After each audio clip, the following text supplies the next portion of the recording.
প্রিয় বন্ধুরা, আমি অ্যাস্ট্রোলজার আচার্য সোমনাথ শাস্ত্রী। আজকের টোটকা মন্ত্র শক্তির দ্বারা নিজের গ্রহদোষ নিবারণ কিভাবে করবেন। রবি গ্রহর জন্য আদিত্য হৃদ্য স্তোত্র পাঠ করবেন।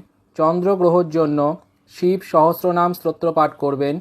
মঙ্গল গ্রহর জন্য সুন্দরকাণ্ড বা হনুমান চল্লিশা পাঠ করবেন। বুধ গ্রহর জন্য গণেশ বন্দনা বা স্তোত্র পাঠ করবেন। বৃহস্পতি গ্রহর জন্য বিষ্ণু সহস্রনাম স্তোত্র পাঠ করবেন। শুক্র গ্রহর জন্য কনকধারা স্তোত্র বা শ্রীসূক্ত পাঠ করবেন। শনি গ্রহর জন্য দশরথকৃত শনি স্তোত্র পাঠ করবেন।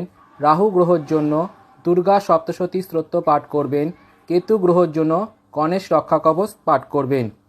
আমার এই টোটকাটি যদি আপনাদের ভালো লাগে তাহলে আমার পেজটিকে অবশ্যই লাইক এবং শেয়ার করে দেবেন। অবশ্যই পেজটিকে সাবস্ক্রাইব করে দেবেন।